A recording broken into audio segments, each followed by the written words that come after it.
پھانسی پالے والے سے کوئی صلاح نہیں لی جاتی. لیکن میں تجھے پھانسی کہاں دے رہا ہوں؟ وہ بھی کوئی طریقہ ہے مارنے کا؟ جھٹکا لگا اور بندہ ختم. میں تو تجھے بڑی شان سے مارنا چاہتا ہوں. کم از کم 2-3 گھنٹے تک تو تماشا چلنا چاہیے تیرا.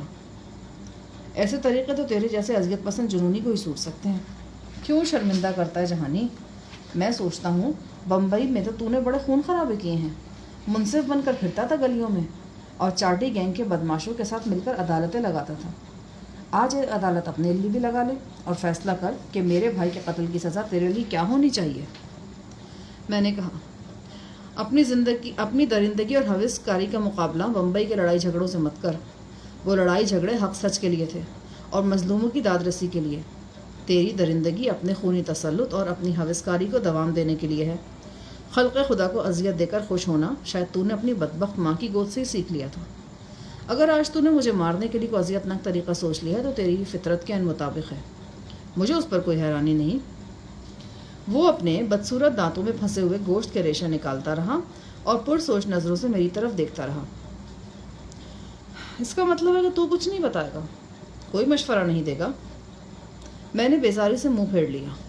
وہ زہر خون لہجے میں بولا، بہرحال یوں چہرہ لٹکانے کی ضرورت نہیں. میں تجھے مایوس نہیں کروں گا. تیری موت تیری شان کے مطابق ہوگی. 1.5-2 گھنٹہ تو تماشا ضرور چلے گا تیرا. کبھی کھمبائی کا نام سنا ہے نے؟ نہیں. یہ ہمارے قبائلی علاقے کی بڑی شاندار رسم ہے. اس میں شہد کی مکھیاں گانا گاتی ہیں اور ایک آدمی ناچتا ہے. اس ناچ میں ایسا جادو ہوتا ہے کہ ناچنے والا رکنے کا نام نہیں لیتا، یہاں تک کہ وہ گر کر بے ہوش ہو جاتا ہے. اسے پانی وغیرہ کے چھینٹے دے کر پھر ہوش میں لایا جاتا ہے. ہوش میں آتے ہی وہ پھر ناچنا شروع کر دیتا ہے. وہ ناچتا رہتا ہے یہاں تک کہ مر جاتا ہے. عیسیٰ جان کی منحوس آواز میرے کانوں میں زہر ٹپکا رہی تھی. میں جانتا تھا کہ وہ کیا بات کر رہا ہے. 4 دن پہلے یہ ساری گفتگو میں نے فارم کے کمرے میں سنی تھی اور کھمبائی نامی رسم کا ذکر بھی سنا تھا. لکڑی کا وہ عجیب و غریب ڈولا بھی مجھے یاد تھا جو فارم کے ایک ویران گوشے میں گھنے درختوں کے نیچے تیار کیا جا رہا تھا. وہ ڈولا تو یقیناً عیسیٰ جان وہیں چھوڑا تھا، لیکن اس جیسا نیا ڈولا تیار کروانا بھی ناممکنات میں سے نہیں تھا. عیسیٰ جان نے کھڑکی کی گرل پر زور سے ہاتھ مار کر مجھے چونکایا. کس سوچ میں پڑ کر جہانی استاد؟ سوچ رہا ہوں کہ تیری ماں کا خون گندا تھا یا تیرے باپ کے تخم میں کوئی خرابی تھی. عیسیٰ جان کا چہرہ ایک دم آگ کی طرح سرخ ہو گیا. اس نے اچانک مجھ پر گالیوں کی بوچھاڑ کر دی. اس کے ساتھ ہی 2 قدم پیچھے ہٹ کر اس نے گن میری طرف تان لی تھی. انداز ایسا تھا جیسے مجھے شوٹ کر دے گا، لیکن میں بھانپ چکا تھا کہ وہ مجھے اتنی جلدی شوٹ نہیں کرے گا. میری موت کو وہ اپنے لیے اتنا روکھا پھیکا اور بدمزہ نہیں بنا سکتا تھا. مجھے تڑپانے کے لیے لمبا چوڑا پلان پرورش پا رہا تھا اس کے دماغ میں. وہ کسی وحشی درندے کی طرح دھاڑ رہا تھا. اس کے غصے کا اندازہ اس بات سے لگایا جا سکتا تھا کہ پنجابی یا اردو بھول کر وہ سیدھے سیدھے پشتو بولنے لگا تھا. تو کتے کی طرح چلا سکتا لیکن مجھے گولی نہیں مار سکتا، کیونکہ تو اوپر سے مرد اور اندر سے ہجڑا ہے. دکھاؤں گا تجھے اپنی مردانگی. لا اپنی کسی ہوتی سوتی کو میرے سامنے. تیرے کنجر باپ کے سامنے تیری ہوتی سوتی ماں موجود تو تھی، لیکن وہ اپنی مردانگی نہ دکھا سکا، اور تو حرام زادہ پیدا ہو گیا. تو کیا مردانگی دکھائے گا؟ یہ سب کچھ عیسیٰ جان کی برداشت سے باہر تھا. اب تک وہ دوسروں پر ہی دھاڑتا رہا تھا. ایسے ترکی بترکی جواب شاید اس نے کبھی سنے ہی نہیں تھے. وہ غصے سے بے قابو ہو رہا تھا. میں نے کہا، اگر تو کسی گناہ کی پیداوار نہیں تو یہ گن چھوڑ اور مردوں کی طرح میرے سامنے آ. آج میں بھی دیکھوں کہ کتنا زور ہے تیرے سینے میں جسے تو اصیل مرغ کی طرح پھلائے پھرتا ہے. اور اگر ایسا نہیں کر سکتا تو پاگل کتے کی طرح چلانا چھوڑ دے اور لاہور کی ہیرا منڈی میں کسی کوٹھے پر چلا جا اور منہ پر سرخی پاؤڈر تھوپ کر بیٹھ جا. گندا خون گندے خون میں مل جائے گا اور گھر کی بات گھر میں ہی رہے گی. ہماری بلند آوازیں سن کر راحت بھی وہاں پہنچ گئی تھی اور ڈری سہمی نظروں سے کھڑکی کی طرف دیکھ رہی تھی. 15-20 سیکنڈ کے اندر اندر وہ جان گئی کہ میں عیسیٰ جان کو کھلے مقابلے کی دعوت دے رہا ہوں اور وہ سب مشین گن سونتتے ہوئے خونخوار نظروں سے مجھے دیکھ رہا ہے. ممکن ہے کہ جہاں دیدہ عیسیٰ جان میری شعلہ کلامی کے باوجود کپڑوں سے باہر نہ ہوتا اور میری طرف سے دست بدست لڑائی کی دعوت قبول نہ کرتا، مگر ایک خوبرو لڑکی کی موجودگی میں یہ ذلت اس سے مزید برداشت نہ ہوئی. اس کا پورا وجود جیسے کسی زلزلے کی زد میں تھا اور آنکھوں میں خونی بادل تیرنے لگے تھے. اس نے ایک گہری سانس لے کر سب مشین گن کا طویل میگزین گن سے جدا کیا اور اسے ایک قریبی الماری میں رکھ دیا. گن ایک دیوار کے ساتھ افقی رخ پر کھڑی کر دی گئی. فری سٹائل کشتی میں حصہ لینے والے کسی پہلوان کی طرح عیسیٰ جان نے اپنا وہ طویل لبادہ اتار دیا جو سیاہ پوش کے بہروب کا حصہ تھا. قلندر سیاہ پوش کی نقلی داڑھی مونچھیں بھی اتار کر ایک طرف رکھ دی اور اپنا سیاہ چشمہ لرزتی کاپتی راحت کو تھما دیا۔ راحت خوفزدہ اور حیران تو ضرور تھی، لیکن اس کی حیرانی میں نقلی داڑھی مونچھوں کی حیرانی شامل نہیں تھی۔ اس کا مطلب تھا کہ وہ عیسیٰ جان کا اصل چہرہ پہلے ہی دیکھ چکی تھی۔ ظاہر ہے عیسیٰ جان نے راحت سے جس قسم کے تعلقات قائم کر رکھے تھے، ان میں نقلی داڑھی مونچھوں کا بھرم کہاں تک رہ سکتا تھا۔ سیاہ لبادے کے نیچے عیسیٰ جان نے شلوار قمیض پہن رکھی تھی اور ایک اونی جیکٹ تھی۔ جیکٹ کی جیب میں ہاتھ ڈال کر عیسیٰ جان نے کمرے کی چابی نکالی اور دروازہ کھول کر اندر داخل ہو گیا۔ مجھے بالکل یوں لگا جیسے کوئی مشتعل درندہ جھاڑیوں سے نکل کر میرے روبرو پہنچ گیا ہے۔ میں 3 دن سے بھوکا تھا اور جسم میں نقاہٹ اتری ہوئی تھی، لیکن یہ موقع اپنی نقاہٹ یا ناتوانی کے بارے میں سوچنے کا نہیں تھا۔ یہ موقع تھا اپنے دشمن سے 2 ہاتھ کرنے کا، وہ دشمن جو قبائلی علاقوں کا آصف تھا، جس نے ذوئے مشت میں قتل عام کیا تھا، جس نے بشارت نامی معصوم کو موت کے گھاٹ اتارا تھا، جس نے پشاور میں مجھ سے ہمدردی کرنے والے مقامی بدماشوں کو چھلنی کیا تھا اور جس نے نوابزادی شاہین کے جسم سے زندگی کشید کی تھی۔ اندر داخل ہوتے ہی عیسیٰ جان نے چنگھاڑ کر مجھ پر چھلانگ لگائی۔ میں نے خود کو بچانے کی بھرپور کوشش کی، اس کے باوجود عیسیٰ جان کا کندھا میرے کندھے سے ٹکرایا۔ بائین یوں محسوس ہوا جیسے توپ کا گولہ کندھے پہ آ لگا ہے۔ عیسیٰ کے جسم میں فولادی سختی اور بے پناہ قوت تھی۔ میں لڑکھڑا کر دیوار سے ٹکرایا اور پشت کے بل گرا۔ عیسیٰ جان بھی گاڑی دیوار سے ٹکراتے ٹکراتے بچا تھا۔ سنبھل کر وہ ایک بار پھر مجھ پر جھپٹا، لیکن اس مرتبہ میں پوری طرح تیار تھا۔ میں نے تیزی سے حرکت کی، عیسیٰ جان کو گریبان سے پکڑا اور اپنی ٹانگوں پر اچھال کر اوپر سے گزار دیا۔ وہ پرشور آواز کے ساتھ پچھلی دیوار پر جا لگا۔ اس کے حلق سے عجیب سی حیوانی غراہٹ برآمد ہوئی۔ وہ اور میں ساتھ ساتھ اٹھے اور ایک دوسرے کے مقابلے پر آ گئے۔ ہمارے ہاتھ اطراف میں پھیلے ہوئے تھے، نگاہیں ایک دوسرے پر جمی تھیں اور جسم کے ساتھ ساتھ ذہن بھی پوری طرح مصروف کار تھا۔ کمرے سے باہر راحت سکتے کی حالت میں کھڑی تھی۔ گھریلو ملازمہ اور اس کا دبلا پتلا خاوند بھی موقع پر پہنچ چکے تھے اور خوف آمیز حیرت کے ساتھ یہ منظر دیکھ رہے تھے۔ اگلا وار عیسیٰ جان نے حیران کن پھرتی سے کیا تھا۔ اس نے ایک دم جھکائی دی۔ مجھے یوں لگا جیسے وہ میری ٹانگوں کو اپنی گرفت میں لینا چاہتا ہے۔ میں نے غیر ارادی طور پر اپنا بالائی دھڑ آگے کو جھکایا تھا تاکہ عیسیٰ جان کو اپنی ٹانگوں کی طرف جانے سے روک سکوں، لیکن اس نے بڑی تیزی سے اپنی ٹانگ چلائی تھی۔ لڑائی بھڑائی کا 9-10 سالہ تجربہ ہونے کے باوجود میں خود کو اس ضرب سے نہ بچا سکا۔ بھاری بھرکم پشاوری جوتی کی ٹھوکر میرے جبڑے پر لگی اور آنکھوں میں تارے سے ناچ گئے۔ میں لڑکھڑا کر چوبی الماری پر جا گرا اور الماری اپنے تمام بوجھ سمیت دھڑام سے فرش بوس ہو گئی۔ عیسیٰ جان کی تباہ کن ضرب نے میرے نچلے ہونٹ کو بھی نقصان پہنچایا تھا اور منہ میں تیزی سے خون کا نمکین ذائقہ گھلتا جا رہا تھا۔ یہ چوٹ کھانے کے بعد میرا دماغ بھی بھننا اٹھا۔ میں نے گرنے کے باوجود اپنی نگاہیں عیسیٰ جان پر مرکوز رکھی تھیں۔ جو ہی وہ میری طرف آیا، میں نے لیٹے لیٹے اس کے سینے پر ٹانگ رسید کی اور دور پھینک دیا۔ ہم قریباً ایک ساتھ اٹھے اور پوری وحشت کے ساتھ ایک دوسرے سے لپٹ گئے۔ عیسیٰ جان کے جسم میں بجلیاں بھری ہوئی تھیں۔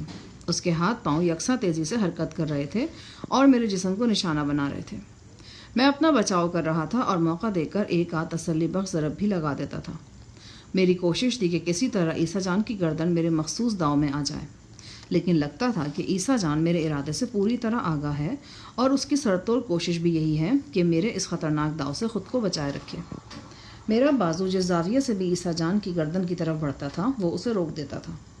ایک لمحے کے لیے بھی وہ اپنی گردن اور میرے بازو سے غافل نہیں تھا۔ عیسیٰ کا سب سے خطرناک ہتھیار اس کے سر کی ضرب تھی۔ وہ کوتا قد تھا، لہٰذا جب بھی وہ سر کی ضرب لگانے میں کامیاب ہوتا تھا، یہ ضرب میرے سینے کے آس پاس لگتی تھی اور تڑپا دیتی تھی۔ میں 3 دن سے بھوکا تھا۔ میرے جسم کو شدید ترین مشقت کے بعد آرام اور غذا کی ضرورت تھی، لیکن صورتحال کے جبر نے مجھے ایک نہایت خطرناک دشمن کے روبرو لا کھڑا کیا تھا۔ جسمانی حملوں کے ساتھ ساتھ عیسیٰ جان مجھ پر زبانی کلامی حملے بھی کر رہا تھا۔ سنگین دھمکیاں اور فحش گالیاں اس کی زبان سے پانی کی تیز دھارے کی طرح نکل رہی تھیں۔ یہ ایک طرح کا نفسیاتی دباؤ تھا جو وہ مجھ پر ڈال رہا تھا۔ میرے منہ سے بہنے والے خون نے میری قمیض کو سامنے سے داغدار کر دیا تھا۔ عیسیٰ جان کا ایک ابرو بھی پھٹ گیا تھا اور خون اگل رہا تھا۔ اچانک عیسیٰ نے جنگلی بھینسے کی طرح اندھا دور مارا اور میں بستر پر گر گیا۔ بظاہر یہ ہٹے کٹے عیسیٰ جان کی برتری تھی، لیکن اس برتری کے پردے میں اسے ایک نقصان بھی ہوا۔ مجھے اپنی دائیں ٹانگ آزادانہ چلانے کا موقع مل گیا۔ میں نے عیسیٰ جان کی دونوں ٹانگوں کے درمیان ضرب لگائی۔ وہ تڑپ کر کئی قدم پیچھے ہٹ گیا۔ ناقابل برداشت اذیت نے اس کا چہرہ بگاڑ دیا۔ یہیں عیسیٰ جان سے وہ غلطی ہوئی جس سے وہ اب تک بچا ہوا تھا۔ غصے اور اذیت سے بے قابو ہو کر اس نے اپنے جھکے ہوئے سر کی تباہ کن ضرب میرے سینے پر لگانا چاہی۔ بے پناہ نقاہٹ کے باوجود میں تیار تھا۔ میں نے خود کو عیسیٰ جان کی زد سے بچایا اور میرا بازو اس کی فربا گردن سے لپٹ گیا۔ یہ ایک بڑی کامیابی تھی، لیکن مکمل کامیابی نہیں تھی۔ میری گرفت تکنیکی طور پر درست نہیں تھی۔ بالکل آخری ساتھ میں عیسیٰ جان اپنا ہاتھ میرے بازو اور اپنی گردن سے کے درمیان حائل کرنے میں کامیاب ہو گیا تھا۔ میں نے گردن پر دباؤ ڈالنا شروع کیا تو اس نے اپنی آہنی انگلیاں میرے بازو کے گوشت میں گاڑ دیں اور دوسرے ہاتھ سے میرے سر کے بال جکڑ دیے۔ جو میں اس کی گردن پر دباؤ ڈال رہا تھا وہ بال کھینچ کر میرا سر فرش کی طرف جھکاتا چلا جا رہا تھا۔ میری گردن ایسے خطرناک زاویے سے جھک رہی تھی کہ ہڈی کو ناقابل تلافی نقصان پہنچ سکتا تھا۔ یہ قوت اور قوت برداشت کی سخت ترین آزمائش تھی۔ یہ خونی لڑائی ہم دونوں میں سے کسی کی موت پر ہی منتج ہو سکتی تھی۔ میری آنکھیں بند تھیں اور نتنوں میں عیسیٰ جان کے ہانپے ہوئے جسم کی حیوانی بو گھس رہی تھی۔ یہی وہ بدبودار جسم تھا جس نے حیدرآباد کے ایک مکان میں نوابزادہ شاہین کے نازک جسم کو روندا تھا۔ اپنی غیر معمولی قوت اور سختی کے ساتھ اسے پامال کیا تھا۔ ہاں، یہی وہ جابر بازو تھے جن کی مزاحمت شاہین کی کمزور کلائیوں نے کی تھی۔ یہی وہ تنومند گردن تھی جس کا شاہین کے نازک ہاتھ کچھ نہ بگاڑ سکے تھے۔ غم و غصے کی ایک بلند لہر میرے جسم میں دوڑنے لگی اور میں عیسیٰ جان کی گردن پر اپنے فاقہ کش جسم کی پوری قوت صرف کرنے لگا۔ دوسری طرف عیسیٰ جان بھی ذرہ بھر کمزوری نہیں دکھا رہا تھا۔ اس کے ہاتھ کا شکنجہ میرے سر کو عجیب زاویے سے فرش کی طرف جھکاتا جا رہا تھا۔ یہی موقع تھا جب میں نے راحت کو دیکھا۔ اس کی آنکھوں میں خوف اور چہرے پر زلزلے کی کیفیت تھی۔ وہ کوئی چیز اٹھائے ہوئے تیزی سے ہماری طرف چلی آ رہی تھی۔ میں نے دھندلائی ہوئی نظروں سے دیکھا۔ یہ چیز وہی ان لوڈڈ گن تھی جو عیسیٰ جان باہر چھوڑایا تھا۔ راحت نے یہ گن بیرل کی طرف سے پکڑ رکھی تھی۔ وہ کچھ بول بھی رہی تھی، لیکن میری سماعت میں اپنی ہی دھڑکنوں کا اتنا شور تھا کہ کچھ سنائی نہیں دے رہا تھا۔ اب تک میں نے راحت کو ایک کمزور لڑکی کی حیثیت سے دیکھا تھا۔ مجھے یقین نہیں تھا کہ وہ اس قسم کی بھی دلیری دکھا سکتی ہے۔ وہ ہماری طرف آ رہی تھی، لیکن میں یقین سے نہیں کہہ سکتا تھا کہ وہ کیا کرے گی۔ پھر میں نے دیکھا اس نے ضرب لگانے کے انداز میں آہنی گن اپنے سر سے اوپر اٹھائی ہے۔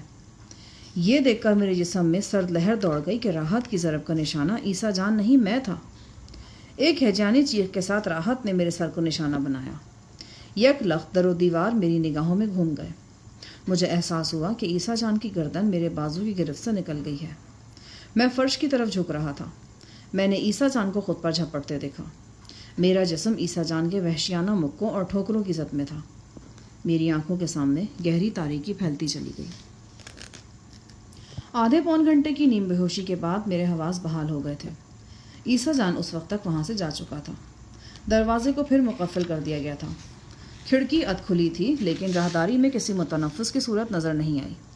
میرے جسم پر چوٹوں کے کئی نشانات تھے۔ ہونٹوں سے بہنے والا خون تھوڑی پر جمع ہوا تھا۔ سر پر جس جگہ راحت نے گن کے آہنی دستے سے چوٹ لگائی تھی وہاں گمڑ نمودار ہو چکا تھا اور ٹیسیں اٹھ رہی تھیں۔ لکڑی کی الماری اسی طرح الٹی پڑی تھی اور اس میں سے نکلنے والا سامان پورے کمرے میں بکھرا ہوا تھا۔ ہنگامہ شروع ہونے سے پہلے میں شدید بھوک محسوس کر رہا تھا، لیکن اب یہ کیفیت بھی موجود نہیں تھی۔ شاید اپنی انتہا کو پہنچ کر بھوک بھی دم توڑ گئی تھی۔ بس ایک نقاہٹ سی تھی جو رگوں پے میں اتری ہوئی تھی۔ میں بکھری ہوئی اشیاء کے درمیان بیٹھا رہا اور راحت عرف آپی جی کے بارے میں سوچتا رہا۔ یہ کیسی لڑکی تھی؟ اس کا کردار ناقابل فہم تھا۔ کسی وقت تو یوں لگتا تھا جیسے وہ دوہرے کردار کی مالک ہے۔ لڑائی کے وقت جب وہ گن سونت کر ہماری طرف بڑھی تھی تو میرا خیال تھا کہ وہ ایک بے رحم ڈکیت کے جبر سے چھٹکارا پانے کے لیے میری مدد کرے گی، لیکن جو کچھ ہوا وہ اس کے برعکس تھا۔ شام اب رات کے قالب میں ڈھل چکی تھی۔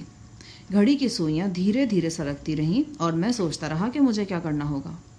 مجھے یہاں بند ہوئے اب 72 گھنٹے سے زائد ہو چکے تھے، لیکن رہائی کی کوئی صورت پیدا نہیں ہوئی تھی۔ اس ٹھکانے کا علم میرے اور سائیں علی کے سوا اور کسی کو نہیں تھا، اور سائیں علی ایک سیلانی شخص تھا۔ خبر نہیں وہ منہ اٹھا کر کدھر نکل گیا تھا۔ صرف ایک امکان تھا کہ شاید سائیں علی اپنی چہیتی چیلی سروج کو آپی سلائی اسکول کے بارے میں کچھ بتا دے اور سروج یہ اطلاع پولیس تک پہنچا دے۔ اس وقت گھڑی رات کے 11 بجا رہی تھی جب مجھے کسی اندرونی کمرے سے باتوں کی مدھم آواز آنے لگی۔ ان میں سے ایک آواز عیسیٰ جان کی تھی اور دوسری کسی عورت کی۔ ذرا غور کیا تو اندازہ ہو گیا کہ دوسری آواز راحت کی ہے۔ وہ بے تکلفی کے انداز میں عیسیٰ سے باتیں کر رہی تھی۔ کبھی کبھی عیسیٰ کی ہنسی بھی سنائی دے جاتی۔ میرا یقین پختہ ہو رہا تھا کہ عیسیٰ جان کے بارے میں راحت کے خیالات وہ نہیں رہے جو پہلے تھے۔ شاید ان میں کوئی سودے بازی ہو گئی تھی۔ راحت ہر طرح عیسیٰ جان کو تحفظ فراہم کر رہی تھی اور یقیناً اس کی راتوں کی ساتھی بھی بنی ہوئی تھی۔ تھوڑی دیر بعد مجھے قدموں کی چاپ سنائی دی۔ میں نے ادکھلی کھڑکی میں سے جھانکا۔ عیسیٰ جان اور راحت خوابگاہ کی طرف جا رہے تھے۔ عیسیٰ جان کا بازو راحت کی کمر میں تھا۔ راحت کا انداز بھی رضا و رغبت کا تھا۔ وہ مجبوری اس کے رویے میں کہیں نظر نہیں آ رہی تھی جس کا مشاہدہ میں نے چند روز پیشتر کیا تھا۔ راحت کے لیے میرے دل میں خیرخواہی کے جذبات ایک دم مان پڑ گئے۔ میں اس کے لیے کیا سوچتا رہا تھا اور وہ کس ڈگر پر چل نکلی تھی۔ میں نے پولیس کی تفتیش کا رخ آپی سلائی اسکول کی طرف سے صرف اس لیے موڑا تھا کہ راحت کی نیک نامی پر حرف نہ آئے۔ ایس پی برکت کو شفا خانے کی طرف بھیج کر میں تنہا یہاں آ گیا تھا۔ یہ خطرے کی بات تھی، لیکن راحت کو بدنامی اور رسوائی سے بچانے کے لیے میں نے یہ خطرہ مول لے لیا تھا۔ یہاں یہ ہو رہا تھا کہ راحت نے میرے خلاف عیسیٰ جان کی بھرپور مدد کی تھی اور آئندہ بھی کرنے کا ارادہ رکھتی تھی۔ عیسیٰ اور راحت کے خوابگاہ میں چلے جانے کے بعد کچھ دیر تو ملازمہ کے بولنے کی آوازیں آتی رہیں، پھر مکمل خاموشی چھا گئی۔ ایک پراسرار سکوت تھا جس نے ہر شے کا احاطہ کر رکھا تھا۔ اس سکوت میں بس کبھی کبھی ملازمہ کے شیرخوار بچے کی نیند میں ڈوبی ہوئی کھانسی سنائی دیتی تھی۔ پھر آہستہ آہستہ یہ کھانسی بھی تھم گئی۔ میں جاگ رہا تھا اور میرے معدے میں 3-4 دن پرانی بھوک جاگ رہی تھی۔ یہ بھوک آج شام کچھ دیر کے لیے جسم میں تحلیل ہو گئی تھی، لیکن اب پھر معدے میں اپنے نوکیلے پنجے گاڑنے لگی تھی۔ کہتے ہیں کہ شیر کتنا بھی بھوکا ہو لیکن گھاس نہیں کھاتا، یعنی مرتا مر جاتا ہے لیکن اپنے معیار سے نیچے نہیں اترتا۔ لیکن انسان شیر کی سمجھ بوجھ کو معیار تو نہیں بنا سکتا۔ وہ اشرف المخلوقات ہے، اسے اپنے ذہن سے سوچنا چاہیے۔ میں نے بھی اپنے ذہن سے سوچا اور اس نتیجے پر پہنچا کہ بھوک کے ہاتھوں جاں بلب ہونے کے بجائے بہتر ہے کہ جو چیز بھی میسر ہے کھا لی جائے۔ وہ ناقص بسکٹ جن کی طرف شروع میں مجھے دیکھنا بھی گوارا نہ تھا، اب میرے لیے قابل قبول ہو گئے تھے۔ میں نے 8-10 نسبتاً بہتر بسکٹ چھانٹ کر الگ ایک طرف کیے اور انہیں پانی کے ساتھ کھا لیا۔ کچھ دیر بعد آنکھوں میں روشنی اور جسم میں حرارت لوٹتی ہوئی محسوس ہوئی۔ جسم سے اٹھنے والی ٹیسیں اب قدرے مان پڑ گئی تھیں۔ میں ٹانگوں تک لحاف کھینچ کر بستر پر لیٹ گیا اور آنکھیں بند کر لیں۔ ابھی اسی طرح لیٹے ہوئے 5-10 منٹ ہی ہوئے تھے کہ کھڑکی کی طرف سے مدھم آہٹ سنائی دی۔ میں نے آنکھیں کھول کر دیکھا۔ آہنی گرل کی دوسری طرف کوئی موجود تھا۔ غور سے دیکھا تو جسم سنسنا اٹھا۔ وہ راحت تھی۔ اس نے شب خوابی کا لباس پہن رکھا تھا اور بال شانوں پر بکھرے ہوئے تھے، جنہیں اس نے ایک سوتی دوپٹے میں سمیٹنے کی کوشش کی تھی۔ وہ کھڑکی کی گرل سے لگ کر کھڑی ہو گئی۔ میں بستر سے نکل کر اس کے پاس پہنچا۔ وہ اپنی بڑی بڑی اداس آنکھوں سے میری طرف ہی دیکھ رہی تھی۔ ہولے سے بولی، کیسے ہیں آپ؟ کیوں؟ اب بھی کوئی کسر باقی رہ گئی ہے کیا؟ آپ نے یہاں کر بڑی غلطی کی ہے، آپ کو یہاں نہیں آنا چاہیے تھا۔ ہاں، میں نے واقعی غلطی کی ہے، مجھے یہاں نہیں آنا چاہیے تھا اور نہ تم پر اعتماد کرنا چاہیے تھا۔ آپ میری مجبوری نہیں سمجھ رہے۔ میرا تو خیال نہیں ہے کہ تم مجبور ہو۔ میں نے تمہیں سیاپوش کے ساتھ ہنستے کھیلتے دیکھا ہے۔ شاید کوئی لمبا چوڑا منصوبہ طے پا گیا تم دونوں کے درمیان۔ اس کی آنکھیں بہنے لگیں۔ میں ضروری نہیں سمجھتی کہ آپ کے سامنے اپنی صفائی پیش کروں۔ بہرحال میں جو کچھ بتا رہی ہوں وہی حقیقت ہے۔ آپ شکل سے سمجھدار نظر آتے ہیں، لیکن آپ نے یہاں تنتنا آ کر بے وقوفی کا ثبوت دیا ہے۔ کیا ضرورت تھی خواہ اپنی جان کا رسک لینے کی؟ یہ خبیث آپ کو زندہ نہیں چھوڑیں گے۔ آخری الفاظ کہتے کہتے اس کی آواز رند گئی۔ وہ جمع کا صیغہ استعمال کر رہی تھی۔ کیا سیاپوش کے علاوہ بھی یہاں کوئی موجود ہے؟ یہی تو رو رہی ہوں۔ یہ کل 5 آدمی ہیں، 4 اسکول کی نچلی منزل کے ایک کمرے میں ٹھہرے ہوئے ہیں۔ وہ سب کے سب مسلح ہیں اور ہر وقت چوکس رہتے ہیں۔ میں اچھی طرح جانتی ہوں، انہیں ذرا بھی خطرے کا احساس ہوا تو وہ قاتلوں کا روپ دھاڑ لیں گے۔ میری ساری اسٹوڈنٹس ان کے رحم و کرم پر ہیں، وہ 1 منٹ میں انہیں ختم کر سکتے ہیں۔ اب آپ بتائیں میں کیا کروں، کس طرف جاؤں؟ ایک دم وہ ٹھٹک کر خاموش ہو گئی۔ خوابگاہ کی جانب سے مدھم آہٹ سنائی دی۔ راحت لرز کر رہ گئی اور کچھ دیر تشویشناک انداز میں خوابگاہ کی طرف دیکھتی رہی۔ یقیناً وہ عیسیٰ جان کے سونے کے بعد یہاں آئی تھی۔ اب ہر گھڑی اسے دھڑکا لگا ہوا تھا کہ کہیں عیسیٰ جان اس کی غیر موجودگی محسوس نہ کر لے۔ چند لمحے سنگن لینے کے بعد وہ پھر میری طرف متوجہ ہوئی اور ہمدردانہ نظروں سے میرے چہرے اور سر کی چوٹوں کا جائزہ لینے لگی۔ مجھے بڑا دکھ ہے کہ میں نے آپ کے سر پر گن ماری، لیکن میں کیا کرتی؟ آپ اکیلے ہیں۔ آپ سیاپوش سے جیت بھی جاتے تو کیا ہوتا؟ صرف خون خرابہ ہوتا، اس کے ساتھ ہی بکھر جاتے اور پتہ نہیں کیا کر گزرتے۔ ایک استاد ہونے کے ناطے اپنے اسٹوڈنٹس کی جان اور آبرو کی حفاظت میری ذمہ داری ہے۔ اپنی طرف سے میں نے یہی ذمہ داری نبھائی ہے۔ کیا تم سمجھتی ہو کہ اس طرح تم اپنی لڑکیوں کو مشکلات سے بچانے میں کامیاب ہو جاؤ گی؟ لیکن اس کے سوا میرے پاس چارہ بھی کیا ہے؟ سیاپوش نے کہا ہے کہ پولیس اس کے پیچھے ہے۔ وہ اور اس کے ساتھی صرف 5-6 روز یہاں ٹھہریں گے۔ جو ہی حالات سازگار نظر آئے وہ یہاں سے نکل جائیں گے۔ اس دوران میں وہ لوگ اسکول کے صرف 2 پچھلے کمروں تک محدود رہیں گے۔ کسی کو ان کی وجہ سے پریشانی نہیں ہوگی۔ اسی قسم کا وعدہ تو سیاپوش نے تم سے بھی کیا تھا۔ اس نے کہا تھا کہ اب وہ کبھی تمہیں ہاتھ نہیں لگائے گا، تمہاری طرف آنکھ اٹھا کر بھی نہیں دیکھے گا۔ اس وعدے کا کیا ہوا؟ وہ تو میں چند دن بعد سیاپوش نے خود ہی اس وعدے کی دھجیاں اڑا دیں، اور اب بھی وہ یہی کرے گا۔ تمہاری اسٹوڈنٹس پر وہ لال ٹپکانے لگا۔ مجبوراً تمہیں ایک بار پھر خود کو چارے کے طور پر اس کے سامنے ڈالنا پڑا۔ بتاؤ ایسا ہوا یا نہیں؟ راحت سے کوئی جواب نہ بن پڑا۔ وہ اضطراب کے عالم میں اپنی انگلیاں مروڑتی جا رہی تھی۔ آزمائے ہوئے کو بار بار نہیں آزمانا چاہیے۔ مجھے نہیں یقین کہ ان درندوں کی یہاں موجودگی میں تمہاری اسٹوڈنٹس اور تم زیادہ دیر محفوظ رہو گے۔ دیکھیے، آپ اس سلسلے میں مجھے قائل کرنے کی کوشش نہ کریں۔ آپ یہاں بند ہیں لیکن میں باہر ہوں اور سب کچھ دیکھ رہی ہوں۔ میرا خیال ہے کہ میں صورتحال کو آپ سے بہتر سمجھ رہی ہوں۔ ابھی تک سیاپوش کے ساتھیوں کی طرف سے کوئی شکایت نہیں ہوئی۔ 4 دن گزر چکے ہیں، زیادہ سے زیادہ 2 دن اور وہ یہاں گزار دیں گے۔ مجھے یقین ہے کہ یہ 2 دن بھی اللہ خیریت سے گزار دے گا۔ مجھے صرف آپ کی طرف سے خدشہ ہے۔ ان لوگوں کے ارادے آپ کے بارے میں ٹھیک نہیں ہیں۔ پتہ نہیں وہ کیا کریں گے۔ کاش آپ نے خامخواہ خود کو مصیبت میں نہ ڈالا ہوتا۔ میری طرف سے فکر مند ہونے کی ضرورت نہیں ہے، ایسے بڑے بکھیڑوں سے گزرا ہوں میں۔ آپ کے ساتھ وہ جو سائیں جی تھے، ان کا بھی کچھ پتہ نہیں ہے؟ سائیں جی کے ہونے یا نہ ہونے سے کوئی فرق نہیں پڑتا۔ آپ نے تو 3 دن سے کچھ کھایا بھی نہیں ہے۔ تمہاری یہی بڑی مہمان نوازی ہے کہ تم نے اس بارے میں سوچا۔ میں مجبور ہوں، سیاپوش نے سختی سے منع کر رکھا ہے کہ آپ کے کمرے کا دروازہ نہ کھولا جائے، اور ویسے بھی دروازے کی دونوں چابیاں اسی کے پاس ہیں۔ ٹھیک ہے، مجھے تم سے کوئی شکایت نہیں ہے۔ راحت نے مجھے ان بسکٹس کے بارے میں بتایا جو الماری میں موجود تھے۔ میں نے کہا کہ میں نے وہ بسکٹس کھائے ہیں اور ابھی آدھے سے زیادہ موجود ہیں۔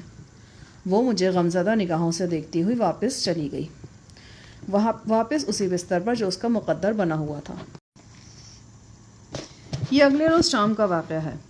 میں بستر پر نیم دراز تھا اور سوچ رہا تھا کہ اس منحوس کمرے سے نکلنے کے لیے اب کوئی ہنگامہ خیز قدم اٹھانا پڑے گا۔ اچانک راہداری کی طرف سے بھاگتے قدموں کی آواز سنائی دی۔ ایڑی کی ٹھک ٹھک سے اندازہ ہوتا تھا کہ یہ کوئی عورت ہے۔ میں چونک کر بستر سے اٹھ بیٹھا۔ 2 سیکنڈ بعد میں نے راحت کی صورت دیکھی۔ اس کے چہرے پر ہوائیاں اڑ رہی تھیں۔ اسے دیکھتے ہی میں سمجھ گیا کہ کوئی سنسنی خیز واقعہ رونما ہوا ہے۔ راحت بھاگتی ہوئی نمودار ہوئی تھی، پھر وہ تیز تیز چلنے لگی۔ کمرے کے دروازے تک آخری 4-5 قدم کا فاصلہ اس نے بھاگ کر طے کیا اور دروازے کے قفل میں چابی گھمانے لگی۔ جو ہی دروازہ کھلا، وہ تیر کی طرح اندر آئی۔ اس کا رنگ ہلدی کی طرح زرد تھا۔ دہشت سے بگڑی ہوئی آواز میں وہ بولی، خدا کے لیے کچھ کرو، وہ ان کو مار دیں گے۔ اس کے ساتھ ہی اس نے اپنی اوڑھنی کے نیچے سے ایک ریوالور نکالا اور میرے ہاتھ میں تھما دیا۔ کیا ہوا؟ کون مار دیں گے؟ میں نے اسے شانوں سے تھام کر پوچھا۔ اسی کتے کے ساتھی، وہ لڑکیوں کو کمرے میں لے کر گئے ہیں، وہ ان کو بہت خراب کریں گے۔ ان کا ایک ساتھی کھانے والے کمرے میں کھڑا ہے، خدا کے لیے کچھ کرو۔ وہ اتنا بے ربط انداز میں بول رہی تھی کہ میری کچھ سمجھ میں نہیں آ رہا تھا۔ صرف اتنا اندازہ ہو رہا تھا کہ عیسیٰ جان اور اس کے ساتھی اپنی اصلیت پر آ گئے ہیں اور اسکول کی لڑکیوں پر زبردستی کر رہے ہیں۔ مجھے آزاد اور مسلح کرنے کے بعد راحت باہر کی طرف بھاگی۔ میں نے لپک کر اس کا بازو تھاما۔ کدھر جاتی ہو؟ مجھے جانے دو، مجھے چھت پر جانے دو۔ کیا کرو گی؟ شور مچاتی ہوں، لوگوں کو اکٹھا کرتی ہوں۔ وہ بہت خوفزدہ تھی اور ساری احتیاطیں بالائے طاق رکھ چکی تھی۔ حوصلہ کرو ورنہ کام خراب ہو جائے گا، میں نے سختی سے کہا اور اسے لے کر سیڑھیوں کی جانب بڑھنے سے روک دیا۔ سیاپوش کہاں ہے؟ وہ یہاں نہیں ہے۔ اس کے 3 ساتھی ابھی تھوڑی دیر پہلے کھانے والے کمرے میں گھس آئے۔ وہاں سب لڑکیاں اکٹھی کھانا کھا رہی تھیں۔ انہوں نے ہم سب پر رائفلیں تان لی اور 3 لڑکیوں کو زبردستی کھینچ کھانچ کر نیچے اپنے کمرے میں لے گئے ہیں۔ میں نے بڑی کوشش کی لیکن انہیں نہیں روک سکی۔ چوتھا ساتھی کہاں ہے ان کا؟ وہ باہر کے گیٹ پہ کھڑا ہے۔ مجھے شک ہے کہ اسی نے چوکیدار کو رسیوں سے باندھ دیا ہے۔ ایک بندہ کھانے والے کمرے میں لڑکیوں پر رائفل تانے کھڑا ہے۔ باقی 2 بندے 3 لڑکیوں کو کمرے میں لے گئے ہیں۔ راحت کے لہجے میں اضطراب اور خوف کا سمندر تھا۔ اس کی گردن پر تازہ خراشیں بھی نظر آ رہی تھیں، جس سے اندازہ ہوتا تھا کہ اس نے لڑکیوں کو بچانے کی پوری کوشش کی ہے۔ میں نے ریوالور دیکھا۔ یہ وہی ریوالور تھا جو 3 دن پہلے عیسیٰ جان نے میری جامع تلاشی سے حاصل کیا تھا۔ ریوالور پوری طرح لوڈڈ تھا۔ ریوالور ہاتھ میں لیتے ہی انگلیوں میں وہی سنسناہٹ جاگ اٹھی تھی جو مجھے خطرات سے بیگانہ کرتی تھی، اور میں بڑے سے بڑا رسک لینے کو تہہ دل سے تیار ہو جاتا تھا۔ میں نے راحت کا بازو مضبوطی سے تھامتے ہوئے کہا، دیکھو، جیسا میں کہوں ویسا ہی کرتی جاؤ۔ میں تمہیں یقین دلاتا ہوں کہ یہ 4 گنڈے تمہارا اور تمہاری اسٹوڈنٹس کا کچھ نہیں بگاڑ سکیں گے۔ میرے لہجے کی مضبوطی اور حدت نے راحت کو پھر چونکا دیا۔ وہ براہ راست میری آنکھوں میں دیکھنے لگی۔ بے اختیار اس نے اس بات میں سر ہلایا۔ کھانے والا کمرہ کس طرف ہے؟ وہ میرے ساتھ راہداری میں آ گئی۔ راہداری سے گزر کر ہم اسکول کے آفس میں داخل ہو گئے۔ یہ وہی راستہ تھا جہاں سے عیسیٰ جان مجھے ہینڈز اپ کرا کر لایا تھا۔ آفس میں تاریکی تھی۔ راحت نے کانپتے ہاتھوں سے کھڑکی کا پردہ ہٹایا اور انگلی سے دوسری منزل کی ایک روشن کھڑکی کی طرف اشارہ کیا۔ وہاں ہیں ساری لڑکیاں۔ میں نے راحت کو ساتھ دیا۔ آفس سے نکل کر ہم نے ایک مختصر لان پار کیا اور سیڑھیوں پر آ گئے۔ سیڑھیاں طے کر کے ہم دوسری منزل پر پہنچے تو ڈائننگ روم کا دروازہ سامنے نظر آ رہا تھا۔ ایک کھڑکی کے شیشوں میں سے روشنی چھن چھن کر باہر آ رہی تھی۔ دروازہ اندر سے بند تھا۔ بقول راحت اس کمرے میں کم و بیش 30 لڑکیاں اور بچیاں موجود تھیں، لیکن یوں محسوس ہوتا تھا کہ کمرے میں کوئی متنفس موجود نہیں۔ بالکل خاموشی چھائی ہوئی تھی۔ آپ کیا کرنے جا رہے ہیں؟ کہیں وہ شخص فائر نہ کر دے۔ راحت ڈری ہوئی تھی۔ اس کی انگلیاں میرے بازو میں دھسی ہوئی تھیں۔ میں نے اسے تسلی دے کر دروازے کے قریب پہنچا۔ کی ہول میں آنکھ لگا کر جھانکا تو کمرے کا ایک حصہ دکھائی دیا۔ میں نے عیسیٰ جان کے پنجابی دوست بہادر علی کو دیکھا۔ اس کے ہاتھ میں 7mm رائفل تھی۔ وہ ایک میز پر یوں بیٹھا ہوا تھا کہ اس کی ایک ٹانگ زمین پر تھی اور دوسری لٹک رہی تھی۔ ایک ہاتھ سے وہ کچھ کھا بھی رہا تھا۔ جس میز پر وہ بیٹھا تھا وہ خاصی طویل تھی۔ اس پر کھانے کے برتن بکھرے ہوئے تھے۔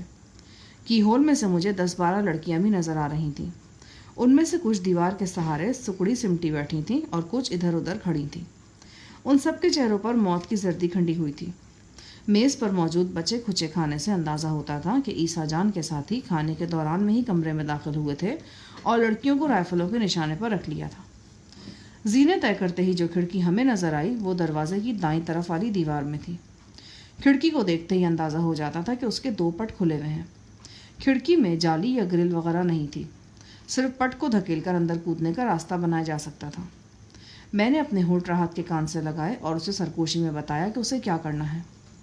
اس کے خوف میں مزید اضافہ ہو گیا۔ ایسا مت کریں، وہ انہیں جان سے مار دے گا۔ کچھ نہیں ہوگا انہیں، تم بالکل بے فکر ہو جاؤ۔ راحت کو دروازے کے سامنے کھڑا کر کے میں کھڑکی کی طرف بڑھ گیا۔ ریوالور میرے ہاتھ میں تھا اور سیفٹی لاک ہٹا ہوا تھا۔ میری ہدایت کے مطابق راحت نے دروازے کو زور زور سے دستک دی اور ساتھ چیخنا شروع کر دیا، دروازہ کھولو، پلیز دروازہ کھولو۔ کھڑکی کے شیشے ایسے تھے کہ میں اندر نہیں دیکھ سکتا تھا، تاہم تصور کی نگاہ سے میں دیکھ رہا تھا کہ بہادر علی کہاں ہے اور دروازہ کھٹکھٹائے جانے کے بعد اس نے کیا رد عمل اختیار کرنا ہے۔ یقیناً اس کا رخ دروازے کی طرف ہوگا اور کھڑکی کی طرف اس کی پشت تھی۔ عین ممکن تھا کہ وہ 3-4 قدم چل کر دروازے کی طرف بھی گیا ہو۔ اگلے ہی لمحے میرے اندازے کی تصدیق ہو گئی۔ اندر سے بہادر علی کی بھاری بھرکم آواز سنائی دی، کون ہے؟ یہی حرکت میں آنے کا وقت تھا۔ میں نے تیزی سے کھڑکی کھولی اور اندر کود گیا۔ بہادر علی مجھ سے قریباً 10 قدم کی دوری پر تھا۔ میری طرف اس کی پشت تھی۔ میں حتی الامکان تیزی سے بہادر علی پر جھپٹا۔ اس سے پہلے کہ وہ اپنا رخ پوری طرح میری سمت پھرتا اور رائفل کی نال میرے سینے کی سمت اٹھاتا، میں اسے دبوچ چکا تھا۔ میرے کانوں میں چند لڑکیوں کی دبی دبی چیخیں گونجیں۔ میں جانتا تھا کہ لڑکیاں اب کھڑکی کی طرف بھاگیں گی، لیکن میری ہدایت کے مطابق راحت کھڑکی پر موجود تھی۔ وہ نہ صرف لڑکیوں کو باہر نکلنے سے روک سکتی تھی بلکہ پرسکون بھی کر سکتی تھی۔ بہادر علی پر جھپٹتے ہی میں نے اس کی رائفل پر بھرپور ہاتھ مارا تھا۔ چونکہ رائفل اس نے ایک ہاتھ میں تھام رکھی تھی لہٰذا وہ چھوٹ گئی۔ میں نے اس کی ناف میں گھٹنا رسید کیا۔ جو ہی وہ کرہا کر جھکا، میں نے اس کی گردن اپنے بازو میں دبوچی اور 2-3 ہلکے ہلکے جھٹکوں کے ساتھ اسے 2-2.5 گھنٹوں کے لیے خلاص کر دیا۔ وہ مردہ چھپکلی کی طرح میرے بازوؤں میں جھول گیا تھا۔ اپنے کردار اور ہمت کے لحاظ سے وہ صرف نام کا بہادر ثابت ہوا تھا۔ جب میں نے اسے فرش پر لٹایا تو اس کا انگارے کی طرح سرخ چہرہ راکھ کی طرح بے رونق نظر آ رہا تھا۔ لڑکیوں کے چہروں پر ہیجیانی کیفیت تھی، لیکن راحت نے انہیں ڈانٹ ڈپٹ کر چیخنے چلانے سے باز رکھا۔ لڑکیوں کا شور ہمارے لیے خطرناک ثابت ہو سکتا تھا۔ یہ شور نچلی منزل کے عقبی کمروں تک پہنچ جاتا تو وہ دونوں بدماش ہوشیار ہو سکتے تھے جو لڑکیوں کو رنگ رلیاں منانے کے لیے نیچے لے گئے تھے۔ بہادر علی بے ہوش ہو چکا تھا، لیکن لڑکیاں ابھی تک اسے یوں دیکھ رہی تھیں جیسے وہ بلا ہے اور ابھی اٹھ کر ان سے چمٹ جائے گا۔ میں نے ریوالور جیب میں ڈال کر بہادر علی کی رائفل قبضے میں لے لی۔ کمرے میں موجود زیادہ تر لڑکیاں جوان تھیں، ان میں صرف 6-7 بچیاں تھیں۔ یہ سب کی سب آپ ہی اسکول کی غریب اور نادار اسٹوڈنٹس تھیں، معمولی کپڑے، معمولی صحت اور دیہاتی طور اتوار۔ وہ سب آنسو بہا رہی تھیں۔ میں نے راحت سے کہا کہ وہ یہیں رہے اور ان لڑکیوں کو تسلی تشفی دے۔ آپ کہاں جا رہے ہیں؟ نیچے۔ تم ان میں سے ایک سمجھدار لڑکی کو میرے ساتھ کر دو۔ لیکن آپ کریں گے کیا؟ یہ سوال جواب کا وقت نہیں ہے، جیسا کہہ رہا ہوں وہی کرو۔ راحت چند لمحے تذبذب میں رہی، پھر اس نے ایک لڑکی کو دبے لفظوں میں کچھ سمجھایا۔ وہ میرے قریب آ کے کھڑی ہو گئی۔ اسے کچھ ہوگا تو نہیں نا؟ ان سب لڑکیوں کو کچھ ہوا ہے کیا؟ وہ خاموش ہو گئی۔ ان لمحوں میں مجھے وہ ایک فکر مند ماں کی طرح نظر آئی جو اپنے بچوں کی سلامتی کو ہر شے سے زیادہ عزیز رکھتی ہیں۔ چھوٹی سی عمر میں بے پناہ ذمہ داریاں ڈالی ہوئی تھی اس نے اپنے اوپر۔ میں نے اس لڑکی کو اپنے ساتھ لیا۔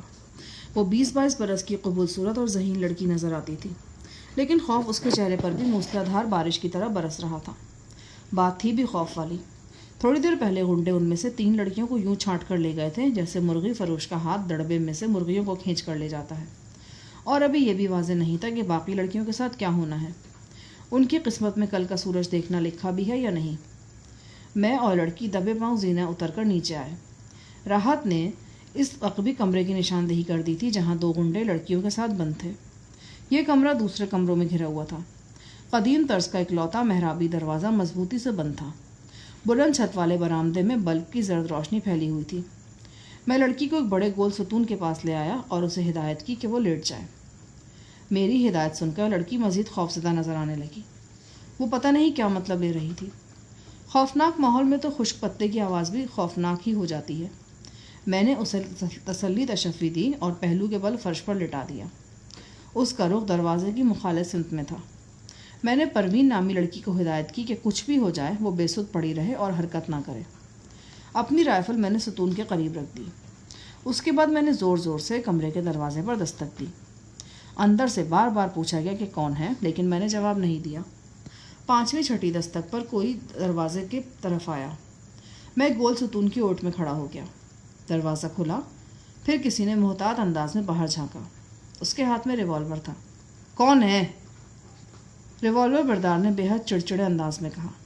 پھر اس کی نگاہ چند گز دور فرش پر بے سود لیٹی لڑکی پر پڑی۔ وہ ایک دم چونک گیا۔ ریوالور سوتے سوتے وہ باہر نکلا اور لڑکی کی طرف بڑھا۔ جو ہی وہ اس پر جھکا، میں نے لپک کر اسے دبوچ لیا۔ اس مرتبہ حریف توقع سے زیادہ پھرتیلا نکلا اور میری ٹائمنگ تھوڑی سی غلط ہو گئی۔